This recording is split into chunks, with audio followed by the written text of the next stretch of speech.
নমস্কার বন্ধুরা, Bhadreswar study centre চ্যানেলে তোমাদের স্বাগতম। তোমাদের জন্য একটা দারুণ সুখবর। কলকাতা বিশ্ববিদ্যালয়ের তরফ থেকে নিয়োগ করা হচ্ছে অ্যাসিস্ট্যান্ট ও গ্রুপ ডি পদে।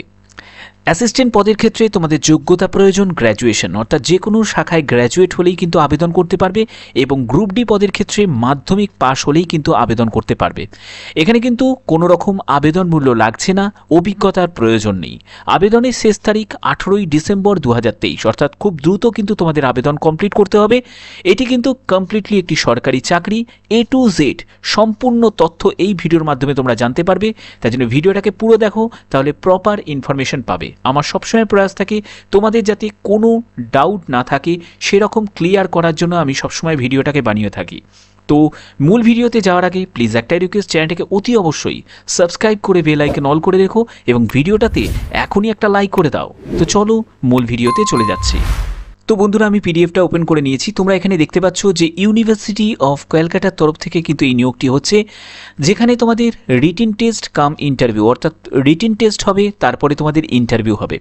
এই দুটি নিয়োগ প্রক্রিয়ার মাধ্যমেই কিন্তু তোমাদের চূড়ান্ত সিলেকশন করা হবে। ঠিক আছে, তো এখানে তোমাদের যে পোস্টে নিয়োগ করা হচ্ছে সেটি প্রথম যে পোস্টটি সেটি হচ্ছে অ্যাসিস্ট্যান্ট, এবং দ্বিতীয় যে পোস্টে নিয়োগ করা হচ্ছে সেটি হচ্ছে গ্রুপ ডি। এই গ্রুপ ডি পিয়ন পদে নিয়োগ করা হচ্ছে। এখানে তোমাদের আরেকটি তথ্য দিয়ে রাখি, এখানে যারা মেল ক্যান্ডিডেট তারাও যেমন আবেদন করতে পারবে, এখানে ফিমেল ক্যান্ডিডেট তারাও কিন্তু আবেদন করতে পারবে। ঠিক আছে, তো এখানে তোমাদের স্পেসিফিক ইনস্ট্রাকশন কিন্তু দেওয়া আছে। এই ইনস্ট্রাকশনগুলো খুব মনোযোগ দিয়ে শোনো। এখানে প্রথম যেটি বলছে সেটি candidate should come with up to date biodata during interview. তো এখানে তোমাদের একটি বায়োডাটা ফর্ম আছে, সেটিকেই তোমাদের ইন্টারভিউয়ের সময় কিন্তু উপস্থাপন করতে হবে। এখানে তোমাদের দ্বিতীয় যেটি বলছে সেটি হচ্ছে copy of recent passport size colour ফটোগ্রাফির পাসপোর্ট সাইজের ফটোগ্রাফ লাগবে। তারপরে তোমাদের self attested photocopy of certificate. এখানে সাপোর্ট অফ এজের সাপোর্টিভ কিন্তু তোমাদের ডকুমেন্টস হিসাবে তোমরা Aadhaar card, Indian passport, PAN card, driving licence যে কোনো একটি কিন্তু তোমরা এজ প্রুফ হিসাবে তোমরা ব্যবহার করতে পারো, এবং সেটিকে কিন্তু তোমাদের সেলফ অ্যাটেস্টেড কপি কিন্তু অ্যাটাচ করতে হবে। এবং তোমাদের যেটা বলছে এডুকেশন কোয়ালিফিকেশন তোমাদের ফ্রম 10 স্ট্যান্ডার্ড অনওয়ার্ড, অর্থাৎ তোমাদের মাধ্যমিক থেকে আপ টু যত অবধি তোমাদের এডুকেশন কোয়ালিফিকেশান আছে সেই পর্যন্ত তোমাদের কোয়ালিফিকেশান কিন্তু সার্টিফিকেট এবং মার্কশিট তোমাদের দিতে হবে। বোঝা গেল? আচ্ছা, কাস্ট সার্টিফিকেট যদি থাকে দেবে, আর এক্সপিরিয়েন্স যদি থাকে দেবে, বাট এটি কিন্তু অত্যাবশ্যক নয়। 3 নম্বর যে পয়েন্টে যেটি আছে সেটি হচ্ছে the applicants must provide a valid mail ID এবং কন্ট্যাক্ট নাম্বার। এখানে তোমাদের যে ভ্যালিড মেল আইডি এবং কন্ট্যাক্ট নাম্বারটা কিন্তু খুবই ইম্পর্টেন্ট। এটিকে কিন্তু তোমাদের যেটা লিখবে সেটি কিন্তু একদম সঠিক লিখবে।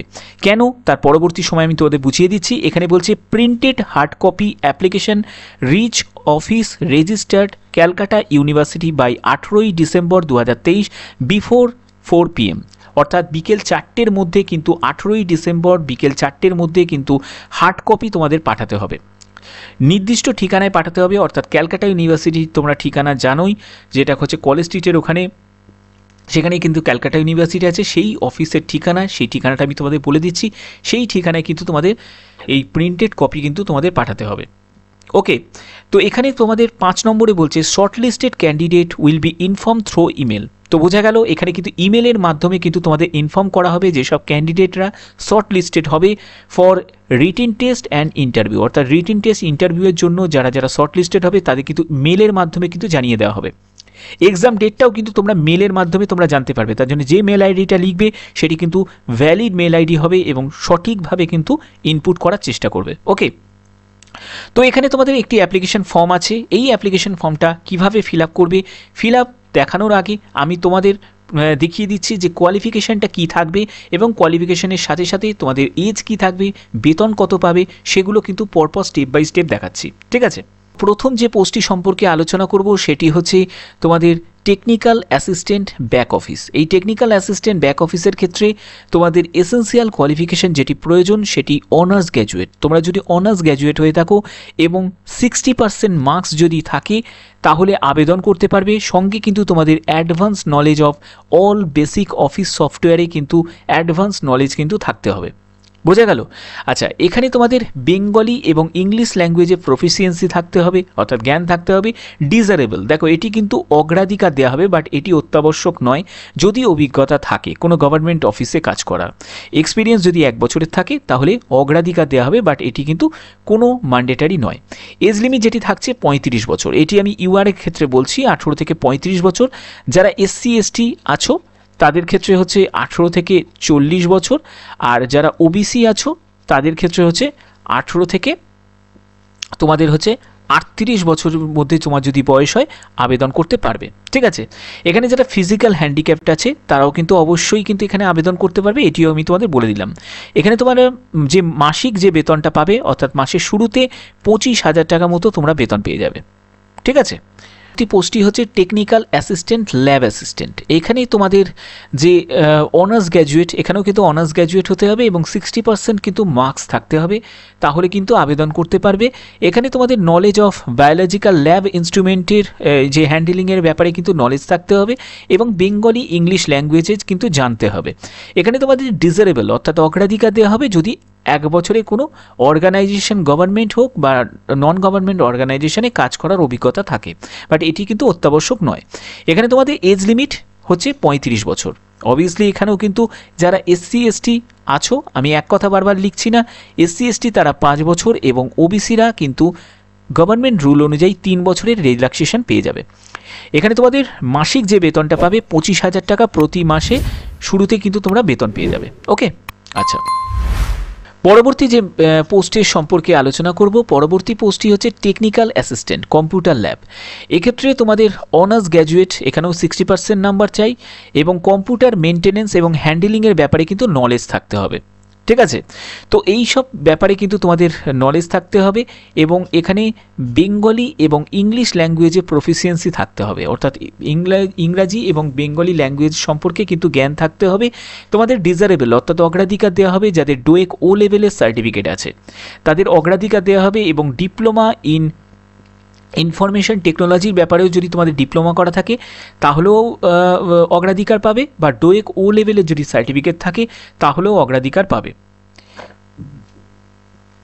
এখানে তোমাদের এক্সপিরিয়েন্সের কথা বলা হচ্ছে, 1 বছরে যদি তোমাদের কোনো গভর্নমেন্ট বা নন গভর্নমেন্ট অর্গানাইজেশনে কাজ করার অভিজ্ঞতা থাকে তাহলে অগ্রাধিকার পাবে, বাট এটি অত্যাবশ্যক নয়। এখানে এজ লিমিট হচ্ছে 35 বছর, এসসি এসটিরা যথারীতি 5 বছর এবং ওবিসিরা কিন্তু 3 বছরের রিল্যাক্সেশন পেয়ে যাবে। এখানে তোমাদের যে মাসিক বেতনটি পাবে সেটি 25,000 টাকা প্রতি মাসে কিন্তু তোমরা বেতন পেয়ে যাবে। ওকে, তো পরবর্তী চাকরিতে চলে যাচ্ছি। পরবর্তী চাকরিটি কিন্তু খুবই গুরুত্বপূর্ণ, এখানে তোমরা প্রত্যেকেই কিন্তু আবেদন করতে পারবে।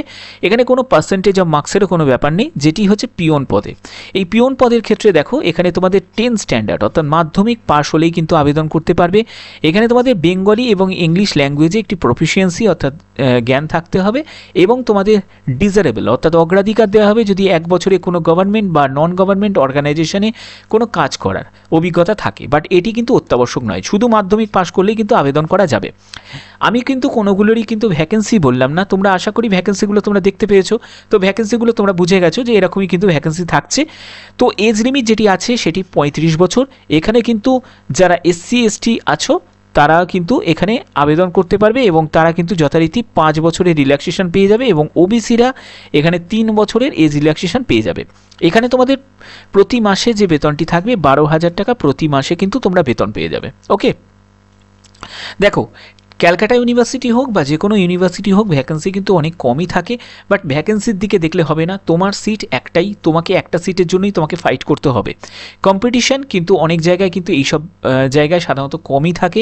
যদি আবেদন করতে চাও সম্পূর্ণ তোমাদের ব্যক্তিগত ব্যাপার, তোমরা কিন্তু আবেদন করতে গেলে অবশ্যই কিন্তু তোমাদের আবেদন করতে হবে। মনে থাকে যেন 18ই ডিসেম্বরের মধ্যে কিন্তু হার্ড কপি কিন্তু ক্যালকাটা ইউনিভার্সিটির ঠিকানায় পৌঁছতে হবে। ওকে, আচ্ছা, তো এখানে অ্যাপ্লিকেশন ফর্মটা কিভাবে ফিল আপ করবে সেটি আমি তোমাদের বলে দিই। এখানে তোমাদের এই যে প্লেন পেপার আছে, এখানে এই যে অ্যাপ্লিকেশন যে ডিটেলসটা দেখো, এখানে এদের কিন্তু আলাদা করে কিন্তু অ্যাপ্লিকেশন ফর্ম দেয় না, এটাকে একটা প্লেন পেজের মধ্যে তোমাদের এই অ্যাপ্লিকেশন ফর্মটা তোমরা প্রিন্ট আউট করে নিতে পারো, অথবা তোমরা কি করবে এটিকে কিন্তু তোমাদের যে ওয়ার্ডের যে আছে ওয়ার্ড সফটওয়্যারের মাধ্যমে তোমরা কিন্তু এটাকে টাইপ করবে, এই যে নেম, ডেট অফ বার্থ, এরকম একদম পরপর এরকম লিখবে। লেখার পরে এটাকে একটা বায়োডাটা ফর্ম তৈরি করবে। এই বায়োডাটা ফর্মটা তৈরি করে একটি এখানে পাসপোর্ট সাইজের ছবি লাগিয়ে দেবে। ছবি লাগিয়ে দিয়ে এগুলোর ডিটেলস কিন্তু তোমরা ফিল আপ করবে। ফিল আপ করার পরে তোমাদের ক্যালকাটা ইউনিভার্সিটি ঠিকানায় কিন্তু তোমরা গিয়েও জমা দিয়ে আসতে পারো, ওখানে যে ড্রপ বক্স আছে সেখানেও গিয়ে জমা দিয়ে আসতে পারো, অথবা তোমরা চাইলে তোমরা কিন্তু পোস্ট অফিসের মাধ্যমেও পাঠাতে পারো। ঠিক আছে, এখানে তোমরা জেনারেল টার্ম অ্যান্ড কন্ডিশনটা একবার দেখে নাও। এখানে কিছু জেনারেল টার্ম অ্যান্ড কন্ডিশন আছে। সেটি হচ্ছে তোমাদের যে নিয়োগটি সেটি কিন্তু কন্ট্রাকচুয়াল বেসিসে হবে। এই কন্ট্রাকচুয়াল বেসিসটা কেমন দেখো, প্রথমে তোমাদের ইনিশিয়াল প্রবেশনারি থাকবে। এই ইনিশিয়াল প্রবেশনারি যেটা থাকবে সেটির পিরিয়ড হচ্ছে 11 মাস। 11 মাসের তোমাদের পিরিয়ডে নেওয়া হবে। তারপরে তোমাদের কিন্তু মেবি রিনিউড, অর্থাৎ তোমাদের কিন্তু আবার নতুন করে রিনিউ করতে পারে। সেটি কিন্তু তোমাদের যে ইউনিভার্সিটি আছে সেই ইউনিভার্সিটির অথরিটি থেকে যদি অ্যাপ্রুভাল পায়, তারা কিন্তু তোমাদের পারফরমেন্স অনুযায়ী, যদি পারফরমেন্স যদি স্যাটিসফ্যাক্টরি যদি থাকে, তাহলে অবশ্যই কিন্তু সেটিকে রিনিউ করা হবে।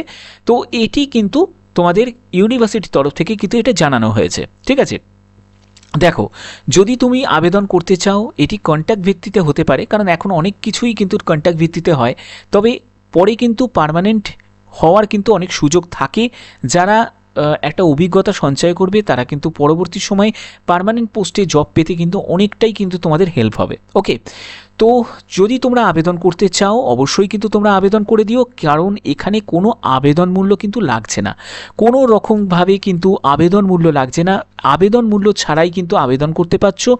তো যারা যারা আবেদন করবে অবশ্যই কিন্তু নির্দিষ্ট সময়ের মধ্যে এজ, কোয়ালিফিকেশন সব কিছু দেখে নিয়ে তারপরে কিন্তু আবেদন করে দিও। ঠিক আছে, তোমাদের যদি কোনো ক্যালকাটা ইউনিভার্সিটির যদি অ্যাড্রেস সম্পর্কে যদি কোনো জানার থাকে তাহলে তোমরা আমাকে কমেন্ট করবে, আমি ক্যালকাটা ইউনিভার্সিটির অ্যাড্রেসটা পুরো ডিটেলসে আমি দিয়ে দেবো, কমেন্টেই দিয়ে দেবো। ওকে, তো আশা করি তোমাদের ভিডিওটা ভালো লেগেছে। তো যদি ভিডিওটা ভালো লাগে, কারণ আমার চ্যানেলে সবসময় প্রয়াস থাকে তোমাদের কাছে সব ধরনের ইনফরমেশান তোমাদের কাছে সবার আগে পৌঁছে দেওয়া। তো ভিডিওটা যদি ভালো লাগে, ভিডিওটা যদি ইনফরমেটিভ লাগে, অতি অবশ্যই ভিডিওটাতে একটি লাইক করবে, চ্যানেলটাকে সাবস্ক্রাইব করবে এবং বেল আইকন অল করে রাখবে, যাতে নোটিফিকেশানগুলো সবার আগে তোমরা পেয়ে যাও। তো আজকের মতো এটুকুই, টাটা।